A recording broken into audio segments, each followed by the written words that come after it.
عارفين البابا كيرلس وهو عايش ما كانش عاجب حد، وهو عايش ما كانش عاجب حد. ليه؟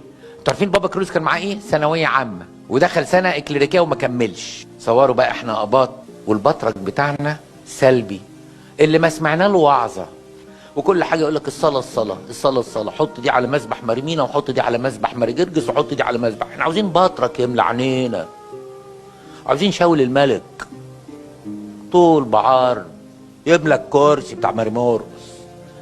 ده ما ينفعش.